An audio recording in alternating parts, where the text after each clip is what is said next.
There are people who move through the world as if walking slightly behind everyone else, always close, never quite belonging.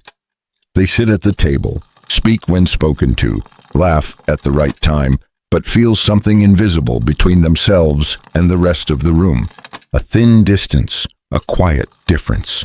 The kind that cannot be explained, yet lives in the body like a memory. For them, belonging is not a place. It is a question that has followed them for years, and it begins with a simple, unspoken recognition. A moment early in life when they realize they are watching life, not inside it. Listening more than speaking. Feeling more than understanding. Trying to decode the rules that everyone else seems to know by heart. Some call it shyness.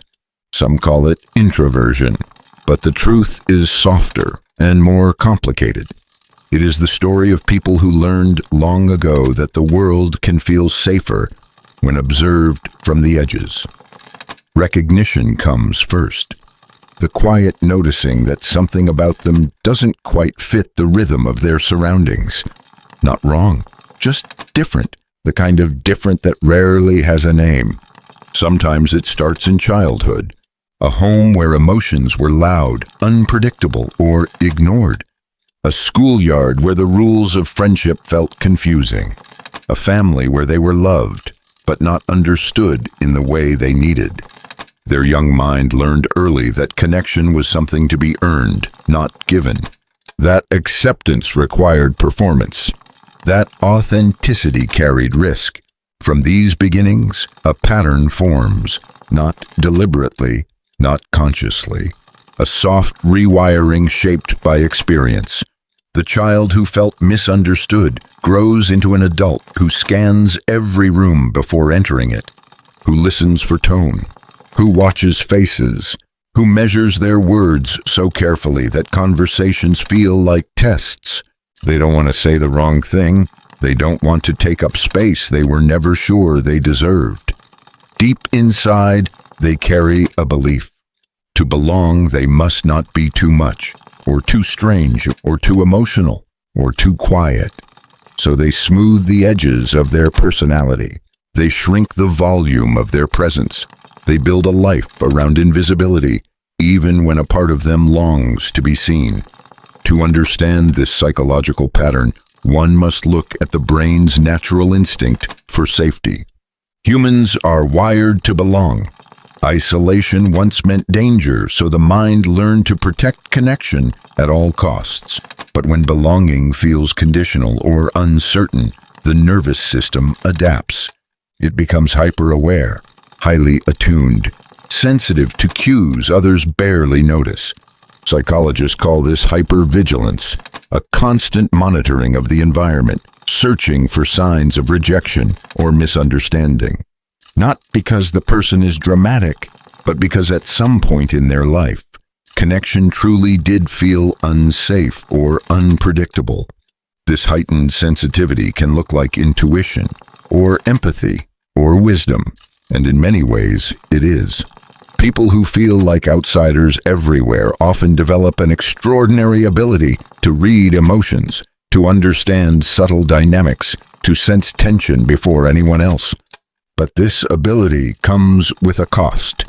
They also sense distance more sharply, awkwardness more intensely, silence more personally.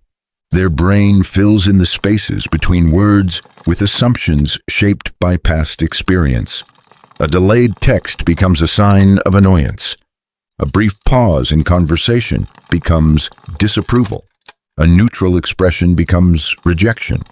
This is the inner conflict, the mind that sees deeply but doubts itself constantly, the heart that wants closeness but feels safest at arm's length, the life lived between longing and self-protection. People who feel like outsiders everywhere often build relationships slowly, not because they don't care, but because they care too much. Connection is a delicate thing for them. It must feel safe enough to trust that their presence is not a burden. But safety is difficult when the nervous system is wired for caution. when the body remembers the loneliness of being misunderstood, when the mind expects others to eventually lose interest.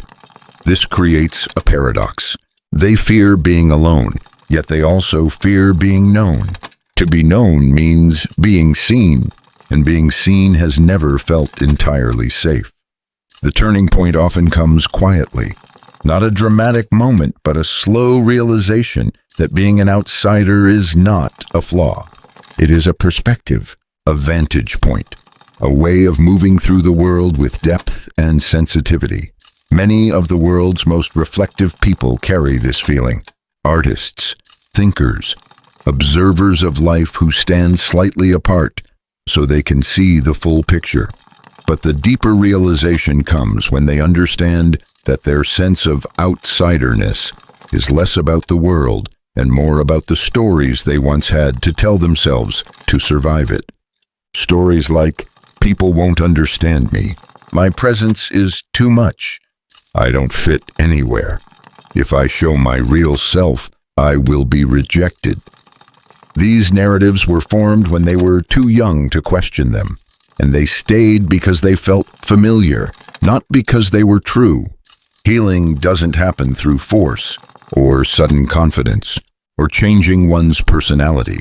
It begins with gentleness, with recognizing that the outsider feeling is a protective mechanism, not a personal failing, a reflection of past uncertainty, not present reality. Some find healing in relationships where they are finally understood without effort, where silence is not misunderstood, where their depth is valued, where they don't have to translate themselves. Others find it through solitude that feels chosen, not imposed. A quiet space where they learn that they are not difficult to know. They are simply layered, careful, thoughtful in ways the world rarely teaches people to be. And slowly something shifts. The edges soften. The distance feels less like exile and more like perspective. They notice moments of connection where they once assumed disapproval. They speak without rehearsing. They breathe without bracing. Belonging no longer feels like a performance. It feels like alignment. Not with everyone, but with the right people. Not everywhere, but in the places that make room for their depth. In time, they realize something profound. Feeling like an outsider does not mean being alone. It means being attuned to the subtle, the quiet, the unspoken parts of human life. It means they see what others overlook. They feel what others avoid. They notice what most people pass by. This sensitivity once protected them. Now it illuminates them. People who feel like outsiders everywhere often carry an emotional intelligence that cannot be taught by books or classrooms. It is born from years of observing before acting, listening before speaking, feeling before understanding. What once felt like a flaw becomes a form of inner richness, a depth that makes life more vivid, more human, more meaningful. And so the story ends not with resolution, but with recognition. The quiet understanding that belonging is not found by fitting in, but by being seen in the right light. Some will always walk slightly outside the circle, not because they are unwelcome, but because their eyes are drawn to the periphery, to the places where truth hides, where subtle emotions live, where human experience becomes clearer. There is nothing wrong with them. There never was. They are simply tuned to a different frequency, a quieter one, a more sensitive one. And on that frequency, belonging feels less like a destination and more like a gentle return to themselves.